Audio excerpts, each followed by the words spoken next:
Hello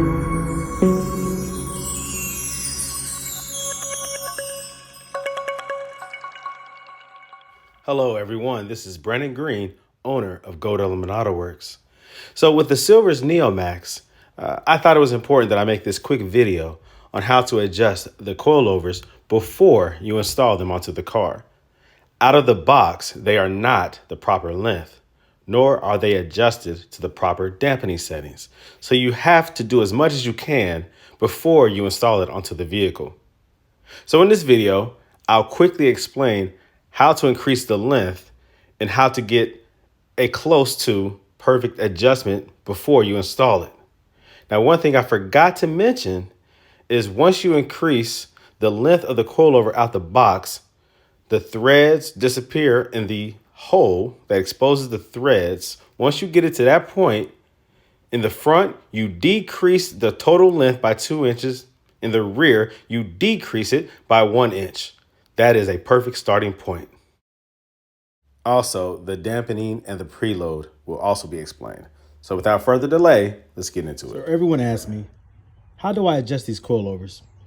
How do I increase the length? And how do I know how far to increase the length?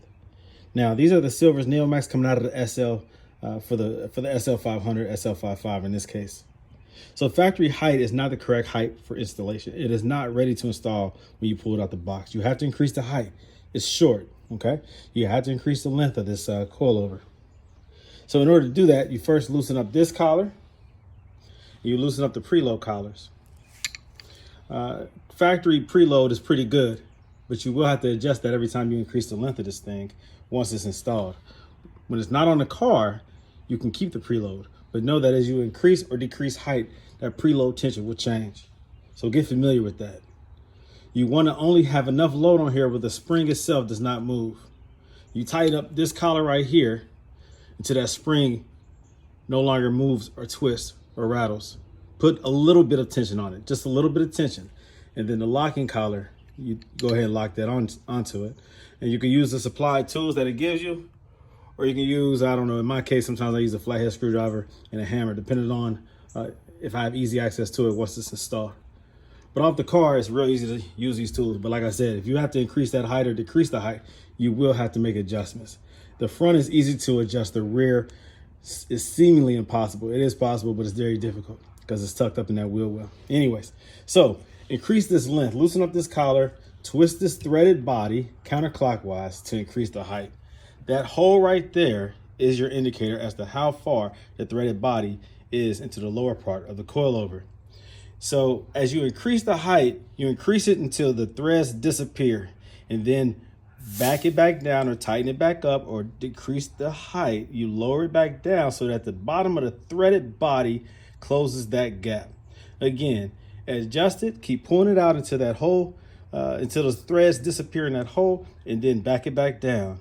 And that's a great starting point. You might not have to change it. You might have to change it depending on how high you want your vehicle. Every customer wants their ride height different.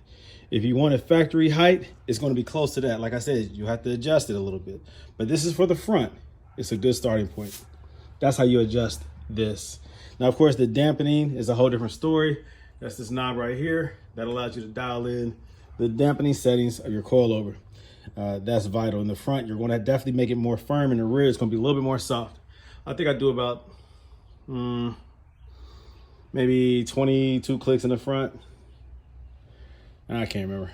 I'll go back and look at that again. But I keep it firm, more firm in the front, less firm in the rear. So again, this is how you adjust that front. This is how you increase the length, and that's a good starting point. Oh yeah, and make sure that on the other strut, either on the left or the right, in this case it's on the right, the passenger side, you find the hole. You have to actually puncture or put a hole in the sticker. The sticker covers it up every time. There's always one that's exposed, and there's always one that's covered up by the sticker. So feel around with your finger, find the hole, and puncture it so that you can see the threads. So here goes the rear. Now the rear, use the same method. Use this hole right here as a gauge. Take it to where the lower thread is at the bottom of this hole. And then 1 inch. 1 inch right there. Okay, so it's the same thing for the rear. This is the rear strut, Silvers Neomax. You have that hole that exposed the inner thread of this coilover. So I adjust this. Again, coming out the box is short. It's not adjusted properly. You have to adjust it. The preload is set pretty good, but just make sure that that is set properly, not over tightened and not under tightened. Make sure it's just enough tension on there, but the spring doesn't move. You will adjust that if you have to increase or decrease the length of this. It will have a direct effect on this preload collar. So whenever I have to adjust this when it's installed onto the vehicle, I loosen this collar and I make sure that spring is moving around, it's rattling, all right? And as I increase the length, it will increase tension on this. I think I'm saying it the right way. If I decrease the height on here, it loosens this. It's either way, okay? When you're increasing the length, it has a direct effect on this and vice versa. So I just make sure it's real loose so that I know that I have to go back and adjust it, okay? You don't want to start over tightening this when you're increasing the length of this, because what that will do is it will make it very hard to continue to increase length or decrease length. I can't remember which one it is. Nonetheless, when you change the length of this, it has a direct effect on the preload. If it over tightens, it's very hard to reverse that on the vehicle. So make sure it's super loose so that it's easy to set it once you have the proper height. Okay, now back to this. This hole right here, I loosen this, I take it out the box, and I increase the length of this until the threads disappears. Then I bring it back down to the bottom of this hole. Now, the threads are stopped right there. The way that I want my SL sitting and the way that this customer wants his SL sitting is low.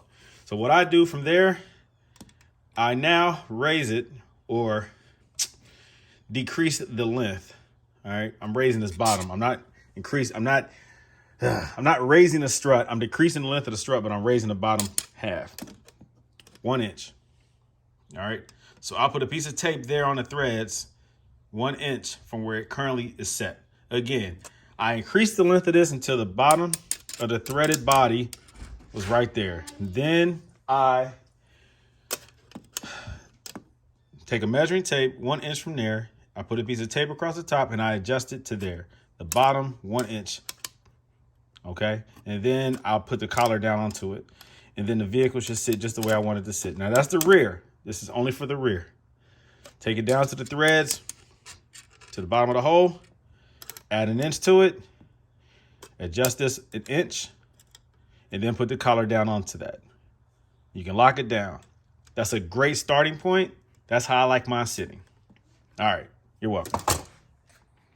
All right, just like this. So this is 1 inch. All right, you see that right there? That's 1 inch. So then I adjust this up into the tape. Remove the tape and then lock the collar, lock it down with the collar. All right, just like that.